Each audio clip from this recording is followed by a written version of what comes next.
Assalamualaikum warahmatullahi wabarakatuh. Salam sejahtera untuk kita semua.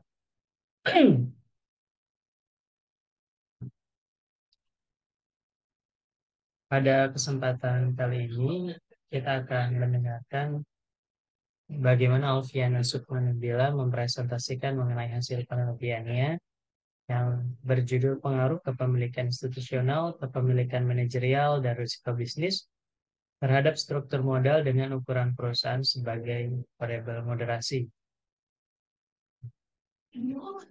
Penulis merupakan Presenter merupakan mahasiswa dari S1 akuntansi dan penelitian ini menjadi topik yang diminati yang akan menguji serta menganalisis bagaimana pengaruh kepemilikan institusional, kepemilikan manajerial, risiko bisnis, dan juga terhadap struktur modal dengan melibatkan ukuran perusahaan sebagai variabel moderasinya.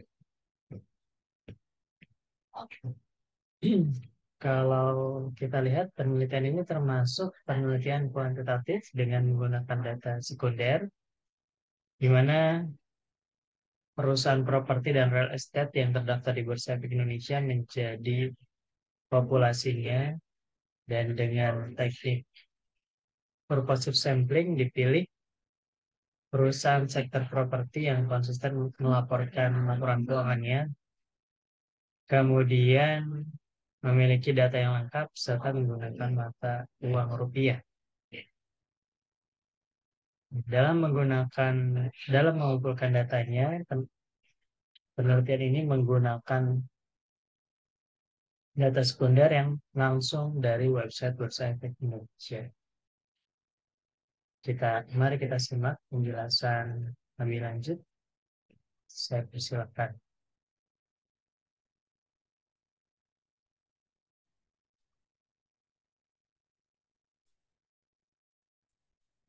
Assalamualaikum warahmatullahi wabarakatuh.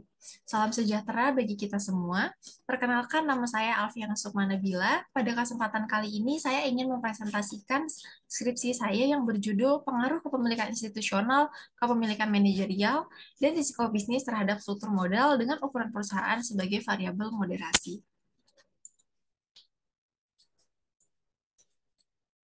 Pertama-tama, di sini ada daftar isi, yaitu apa yang akan saya presentasikan pada kesempatan ini, yaitu ada bab 1 pendahuluan yang akan berisi latar belakang, tujuan, dan manfaat penelitian. Kemudian di bab 2 yaitu berisi kajian pustaka, di mana ada landasan teori, penelitian terdahulu, pengembangan hipotesis, dan kerangka konseptual. Selanjutnya di bab 3 itu ada metode penelitian yang akan menjabarkan mengenai audit analisis, populasi, sampel, teknik pengumpulan data, operasional variabel, dan teknik analisis data. Kemudian di bab 4 yaitu ada hasil dan pembahasan, di mana di sini ada hasil data, ada hasil uji, dan pembahasannya. Kemudian terakhir di bab 5 yaitu ada kesimpulan, yaitu berisi unit analisis, populasi, sampel, teknik pengumpulan data, operasional variabel, dan teknik analisis data. Selanjutnya, bab 1 pendahuluan. Pertama-tama mengenai latar belakang. Di sini latar belakang penelitian ini adanya gap penelitian, yaitu merupakan kontradiksi antara hasil penelitian yang satu dengan yang lainnya, kemudian minimnya penelitian mengenai peran moderasi yang dilakukan oleh penelitian terdahulu. Kemudian ada juga fenomena yang terjadi di PT Kawal Development Tbk, ini dinyatakan pailit karena perseroan harus menanggung utang bank hingga 1,99 triliun, di mana permasalahan ini terjadi akibat tingginya tingkat utang yang dimiliki perusahaan. Hal ini mencerminkan bahwa ketergantungan perusahaan terhadap pihak luar sangatlah besar. Nah, jika suatu perusahaan akan menghadapi financial difficulties atau berpotensi mengalami kebangkrutan, perusahaan tersebut diduga gagal dalam menentukan komposisi struktur modalnya dengan baik dan optimal. Oleh karena itu, komposisi utang jangka panjang maupun jumlah modal sendiri harus ditetapkan secara tepat dan sesuai dengan kebutuhan modal pendanaan jangka panjang yang diperlukan. Selanjutnya, pertanyaan penelitian. Di sini pada poin 1, 2, dan 3, peneliti membuat pertanyaan penelitian apakah masing-masing variabel X1, X2, dan X3, yaitu kepemilikan manajerial, kepemilikan institusional, dan risiko bisnis memiliki pengaruh terhadap struktur modal. Kemudian pertanyaan penelitian 4, 5, dan 6, peneliti menambahkan variabel moderasi, yaitu apakah ukuran perusahaan dapat memoderasi pengaruh antara X dan Y-nya. Selanjutnya tujuan penelitian untuk menguji dan menganalisis pengaruh masing-masing variabel terhadap Y dan juga ditambah jika ada variabel moderasi bagaimana pengaruh masing-masing variabel X-nya terhadap Y. Untuk manfaat penelitian, di sini peneliti membagi menjadi dua, yaitu ada manfaat teoritis dan manfaat praktis. Manfaat teoritis di sini diharapkan penelitian ini dapat mendukung teori keagenan dan diharapkan menjadi wawasan dan pengetahuan tambahan yang dijadikan sebagai kajian literatur. Untuk manfaat praktisnya bagi perusahaan, diharapkan penelitian ini dapat memberi informasi dan masukan bagi perusahaan sektor properti dan real estate. Kemudian bagi investor diharapkan dapat memberikan informasi dan masukan kepada para investor saat ingin menginvestasikan dananya. Sedangkan bagi pemerintah, diharapkan penelitian ini dapat digunakan untuk memastikan bahwa institusi keuangan dan investor institusional beroperasi dengan transparansi dan akuntabilitas sehingga melindungi kepentingan investor, individu, dan stabilitas pasar keuangan. Selanjutnya bab 2 yaitu kajian pustaka. Di sini peneliti menggunakan landasan teori utamanya yaitu teori keagenan atau kita kenal dengan agensi teori, di mana teori ini menggambarkan hubungan yang terjadi antara pihak agen yaitu manajer dan pihak prinsipal yaitu pemilik perusahaan atau pemegang saham dan masalah yang muncul akibat hubungan tersebut, di mana konflik-konflik kepentingan atau konflik keagenan yang biasa terjadi itu biasanya karena hubungan yang kurang baik antara agen dan manajer. Selanjutnya, untuk membahas mengenai variabel dependennya, yaitu struktur modal, di mana merupakan komposisi pendanaan perusahaan, baik dari utang maupun modal sendiri yang digunakan untuk menjalankan operasional dan pengembangan perusahaan.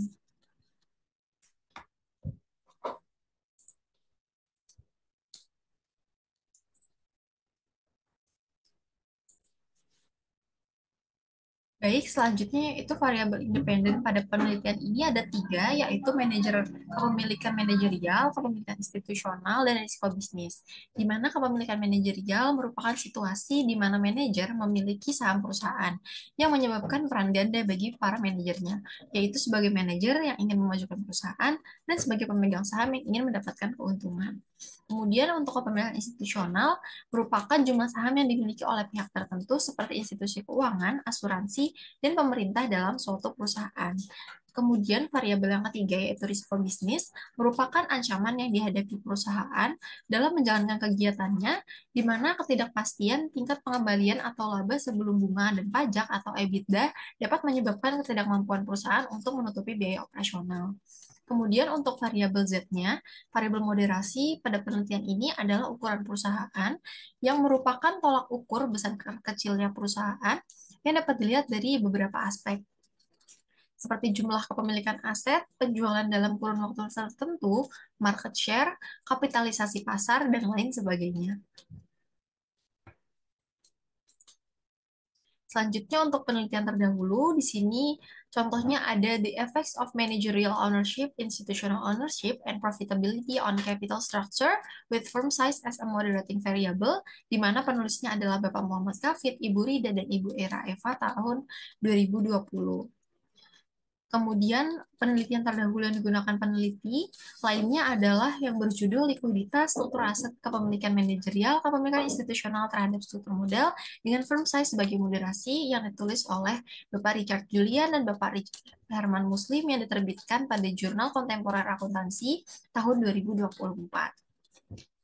Selanjutnya untuk pengembangan hipotesis, di sini hipotesis ke-1, 2, dan 3, peneliti akan membuat hipotesis mengenai pengaruh masing-masing variabel X1, X2, dan X3 terhadap Y, di mana variabel pertama, di mana hipotesis yang pertama yaitu kepemilikan institusional berpengaruh negatif dan signifikan terhadap struktur modal, di mana semakin tinggi kepemilikan saham institusional dalam perusahaan properti, maka semakin kecil kemungkinan perusahaan tersebut menggunakan hutang sebagai modal. Kemudian untuk hipotesis yang kedua, peneliti menduga di mana jika kepemilikan manajerial tinggi akan berdampak pada rendahnya utang perusahaan, sehingga muncullah hipotesis kedua, yaitu kepemilikan manajerial berpengaruh negatif dan signifikan terhadap struktur modal. Kemudian, poin ketiga, hipotesis yang ketiga, peneliti menduga perusahaan yang memiliki risiko bisnis tinggi cenderung menggunakan rasio utang yang lebih rendah. Oleh karena itu, terbitlah hipotesis yang ketiga, yaitu risiko bisnis berpengaruh negatif dan signifikan terhadap struktur modal. Kemudian hipotesis keempat, 5, dan 6, di sini peneliti mendapatkan variabel moderasi atau ukuran perusahaan, di mana peneliti menduga tingkat pengawasan yang optimal perlu diselaraskan dengan semakin besarnya ukuran perusahaan sehingga mendorong pihak internal manajer lebih memperlihatkan kepentingan dalam mengambil keputusan untuk utang dan pinjaman. Oleh karena itu, muncullah hipotesis yang keempat, yaitu ukuran perusahaan dapat memoderasi efek kepemilikan institusional pada struktur modal. Kemudian yang kelima, peneliti menduga adanya tingkat ukuran perusahaan akan memperlemah hubungan antara kepemilikan manajerial dengan struktur modal. Oleh karena itu, terbitlah hipotesis ukuran perusahaan dapat memoderasi efek kepemilikan manajerial pada struktur modal. Kemudian yang keenam, peneliti menduga perusahaan yang besar akan menghasilkan tingkat struktur modal yang tinggi. Hal tersebut bisa menjelaskan hipotesis bahwa adanya ukuran perusahaan bisa memperkuat pengaruh risiko bisnis terhadap struktur modal. Oleh karena itu, peneliti menduga dan muncullah hipotesis keenam, yaitu ukuran perusahaan dapat memoderasi efek risiko bisnis pada struktur modal. Dengan kerangka konseptual sebagai berikut, H1 yaitu kepemilikan institusional ke struktur modal, H2 kepemilikan manajerial ke struktur modal, H3 risiko bisnis ke struktur modal, dan H4, 5, dan 6 memasukkan variabel moderasi pada masing-masing hubungan X dan Y-nya. Selanjutnya masuk ke bab 3, yaitu metode penelitian yang akan digunakan. Di sini untuk unit analisisnya, peneliti menggunakan perusahaan properti dan real estate yang terdaftar di Bursa Efek Indonesia atau BEI. Kemudian untuk populasinya, yang digunakan adalah perusahaan properti dan real estate yang telah go public di Indonesia periode 2020 sampai dengan 2022 dengan kriteria sampel sebagai berikut, yaitu yang pertama, perusahaan sektor properti dan estate yang tidak melaporkan keuangannya secara berturut-turut tahun 2020 dan laporannya tidak dapat diakses di website BEI. Oleh karena itu, yang tadinya perusahaan real estate 2020 sampai 2022 ada 78, dikurang 11, kemudian dikurang lagi oleh kriteria selanjutnya, yaitu harus memiliki data lengkap dari laporan keuangan. Dan ada 34 perusahaan yang laporan keuangannya tidak lengkap atau tidak memiliki salah satu dari variabel yang akan digunakan. Oleh karena itu, tersisalah jumlah sampel yang memenuhi kriteria, yaitu 33 perusahaan, kemudian dikali 3 karena tahun penelitian adalah 3 tahun, dan kemudian didapatkan jumlah observasi penelitian sejumlah 99. Teknik pengumpulan data yang digunakan adalah studi dokumentasi, dan data yang digunakan adalah data sekunder dan yang diambil dari laporan keuangan yang telah diaudit dan dipublikasikan oleh perusahaan, dan pengambilan data dilakukan secara resmi dengan mengunduh laporan keuangan di web Bursa Efek Indonesia.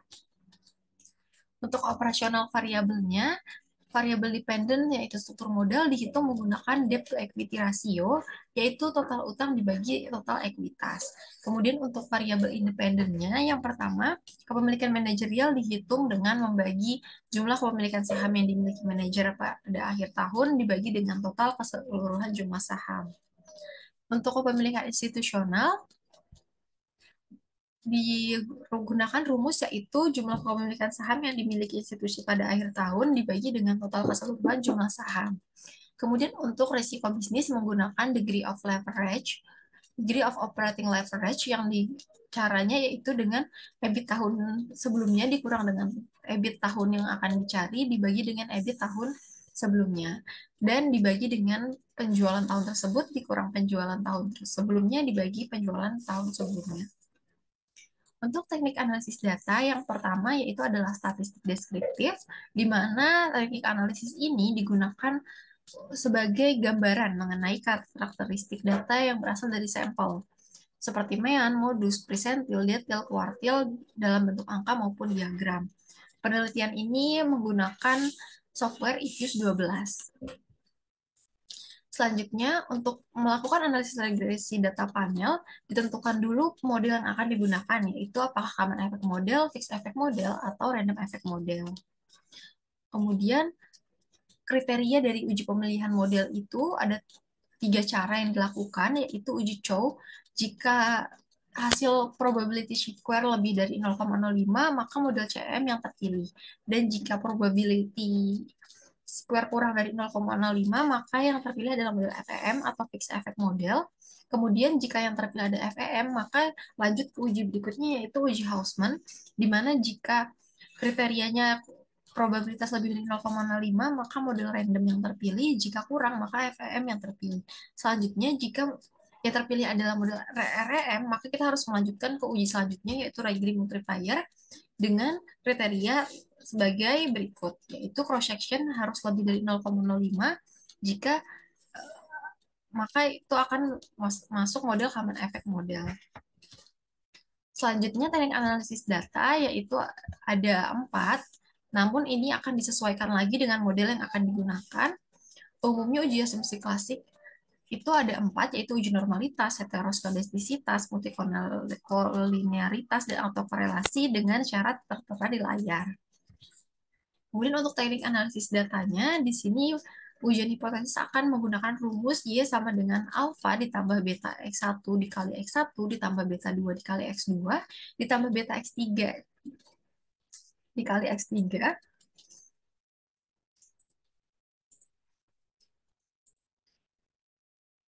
Kemudian ditambahkan dengan hasil perkalian dengan moderasi, yaitu B1, beta 1 dikali X1 dikali Z ditambah B2 dikali X2 dikali Z dan beta 3 dikali X3 dikali Z dan ditambah koefisien error.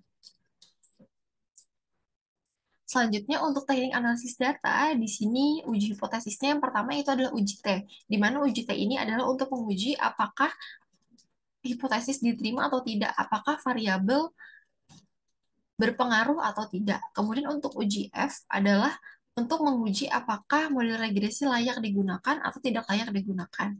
Kemudian untuk koefisien determinasi atau dikenal dengan R-square adalah untuk melihat jika variabel mendekati 1 dapat diartikan variabel independen dapat memberikan informasi yang dibutuhkan dalam memprediksi variasi dependen. Sedangkan apabila nilai R-square yang diketahui bernilai 0,75, maka termasuk kategori kuat, dan jika 0,25 tergolong rendah. Selanjutnya, saya akan membahas mengenai hasil dan pembahasan, di mana di sini adalah statistik deskriptif.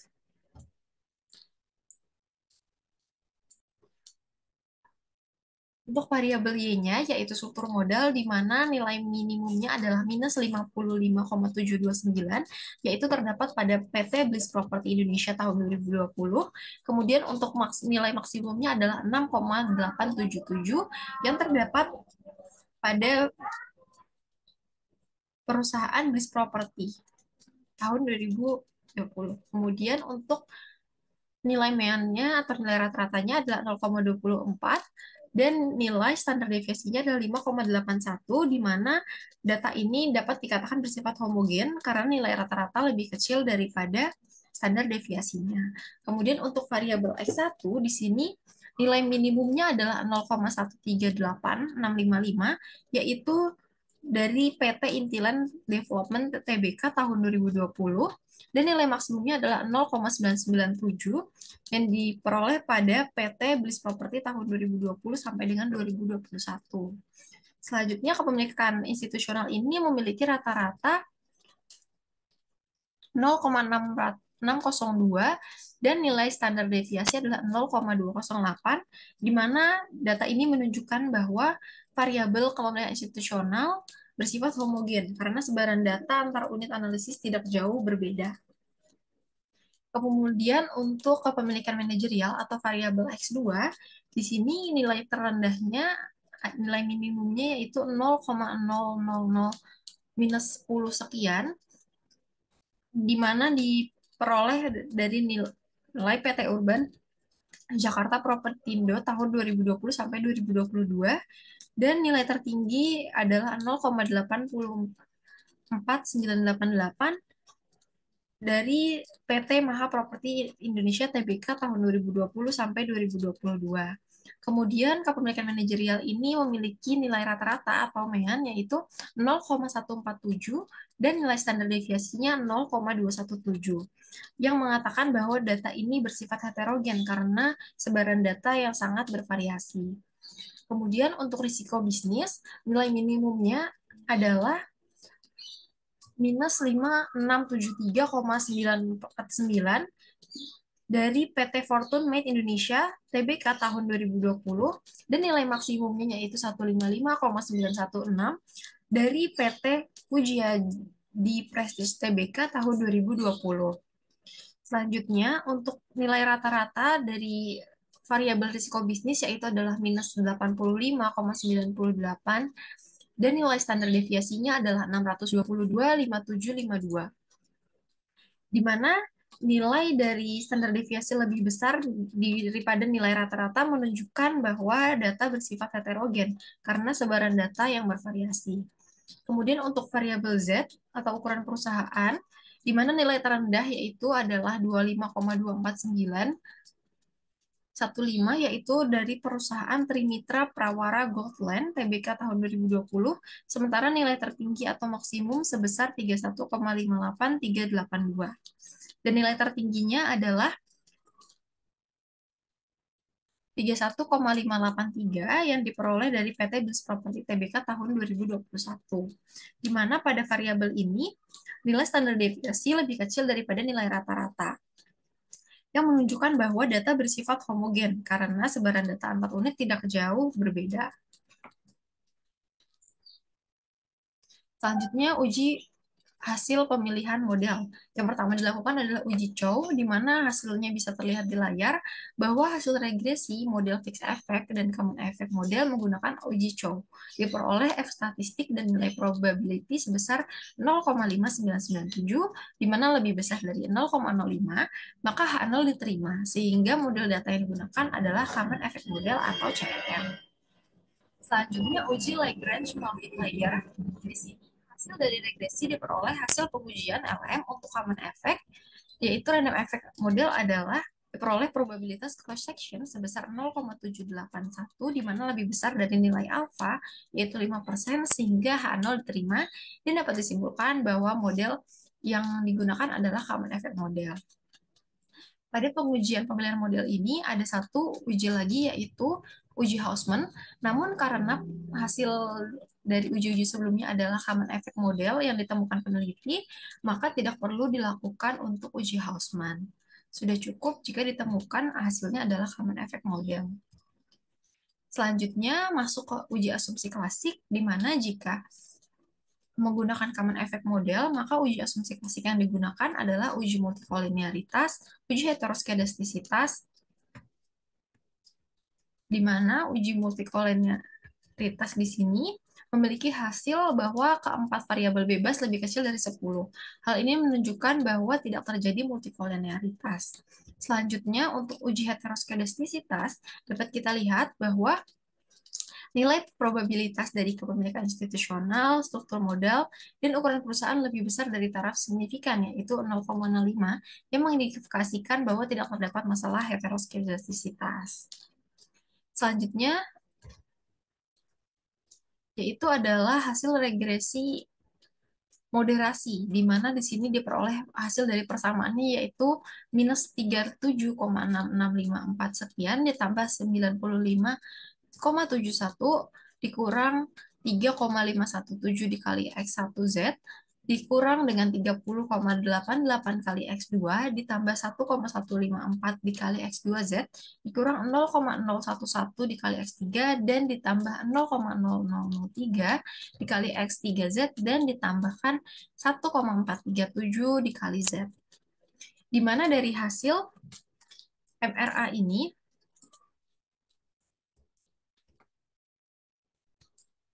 diperoleh nilai hitung sebesar 2,247 dengan nilai signifikansi sebesar 0,0373110 yang lebih besar dari 0,05. Hal ini dapat diartikan bahwa terdapat pengaruh signifikan kepemilikan institusional, manajerial, risiko bisnis dan ukuran perusahaan, dan interaksinya kepemilikan institusional dengan ukuran perusahaan, dan variabel lain diikuti dengan ukuran perusahaan. Yang pertama adalah uji T, di mana di sini akan menguji bagaimana pengaruh antar variabelnya.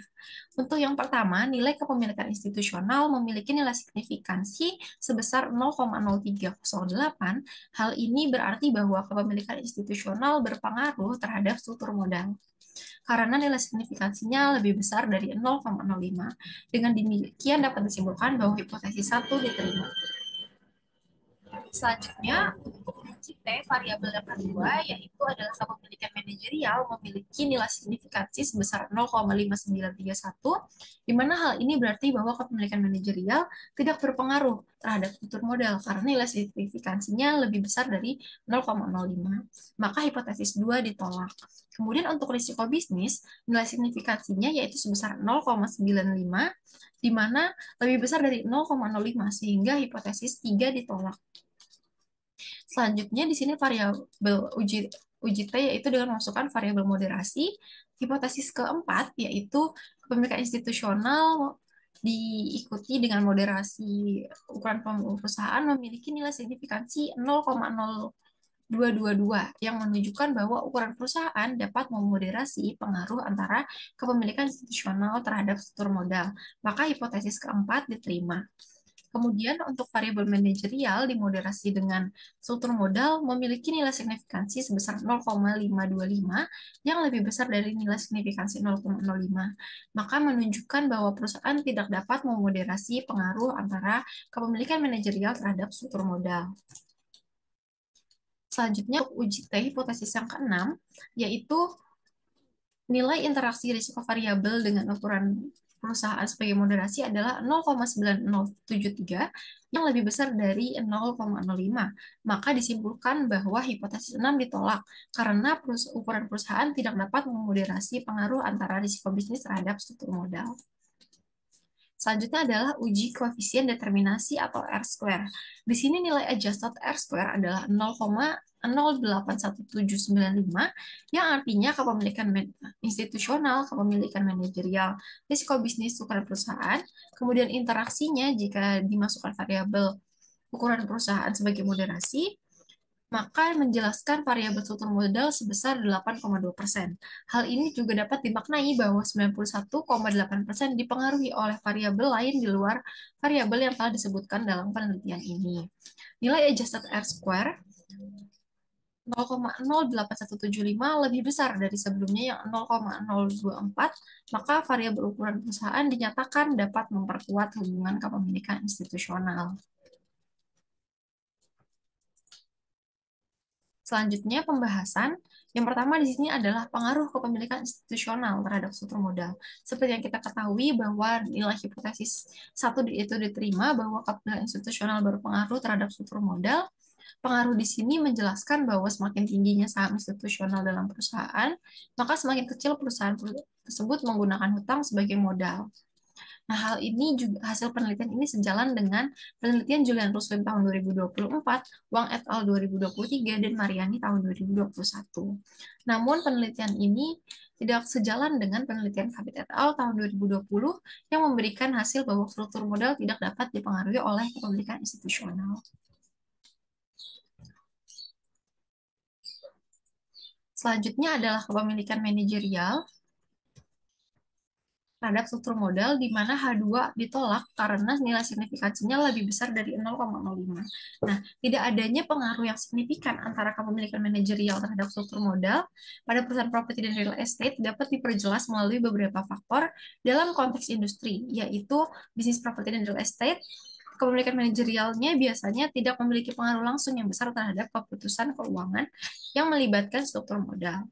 Kemudian hasil penelitian ini sejalan dengan penelitian Hafid et al. Tahun 2020 dan Ramadianti dan Yulian di tahun 2020. Namun tidak sejalan dengan penelitian Salsabila Avianti 2022 dan Octavirianti dan Baskara tahun 2019 yang memberikan hasil bahwa kepemilikan manajerial berpengaruh negatif dan signifikan terhadap struktur modal, juga berlawanan dengan penelitian Erwan dan Kartika tahun 2022 yang menyatakan bahwa kepemilikan manajerial berpengaruh positif terhadap struktur modal. Selanjutnya yaitu pengaruh risiko bisnis terhadap struktur modal, di mana hipotesis ini ditolak karena risiko bisnis tidak berpengaruh signifikan terhadap struktur modal pada perusahaan properti dan real estate karena karakteristik yang unik di industri ini.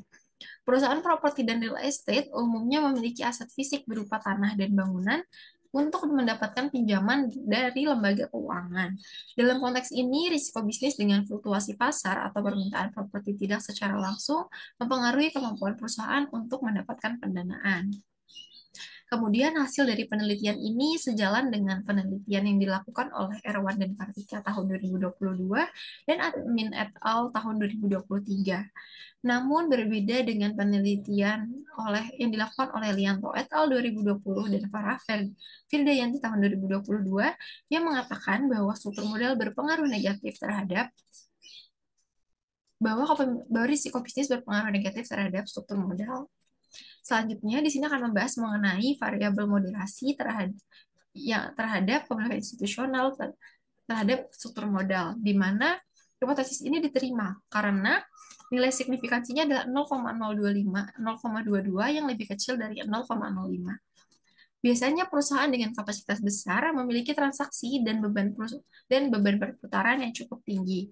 Selain itu, perusahaan cukup tertarik untuk memaksimalkan aset yang dimiliki untuk dapat memenuhi biaya operasionalnya dibandingkan harus menggunakan pendanaan dari pihak eksternal.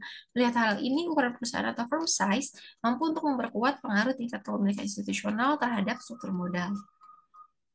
Hasil penelitian ini juga sejalan dengan hasil penelitian yang dilakukan oleh Kafid et al. 2020, Rafi Atun dan Nabila 2021, dan Julian dan Ruslim 2024.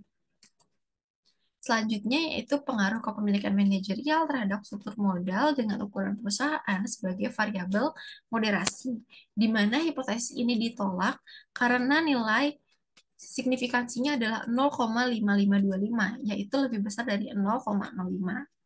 Dalam teori keagenan, perusahaan menggunakan manajerial untuk mengurangi biaya keagenan yang timbul.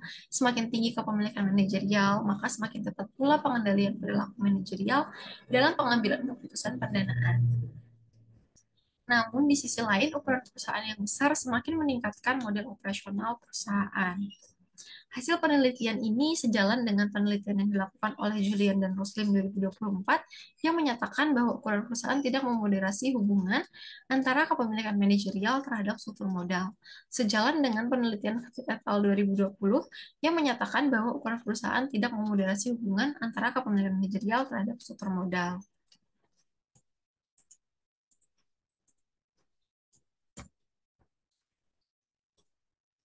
Kemudian, untuk pengaruh risiko bisnis terhadap struktur modal dengan ukuran perusahaan sebagai variabel moderasi, di sini hipotesis ditolak. Hal ini disebabkan oleh beberapa faktor seperti properti dan real estate cenderung memiliki karakteristik bisnis yang tinggi seperti siklus pasar yang panjang, nilai aset yang tinggi, dan ketergantungan yang besar pada modal. Risiko bisnis dalam industri ini dapat bervariasi secara signifikan, termasuk risiko proyek, risiko pasar, dan risiko keuangan yang kompleks. Kemudian kondisi pasar real estate, regulasi pemerintah, dan akses terhadap modal dari lembaga keuangan. Hasil penelitian ini sejalan dengan penelitian yang dilakukan oleh Sasmita et al. Tahun 2022 yang menyatakan bahwa ukuran perusahaan tidak memoderasi hubungan risiko bisnis dengan struktur modal. Selanjutnya yaitu bab 5 adalah kesimpulan. Kesimpulan penelitian ini berdasarkan hasil dan pembahasan yaitu sebagai berikut. Yang pertama, kepemilikan institusional berpengaruh signifikan terhadap struktur modal. Yang kedua, kepemilikan manajerial tidak berpengaruh signifikan terhadap struktur modal. Yang ketiga, risiko bisnis tidak berpengaruh signifikan terhadap struktur modal. Yang keempat, ukuran perusahaan dapat memoderasi, yaitu memperkuat pengaruh kepemilikan institusional terhadap struktur modal.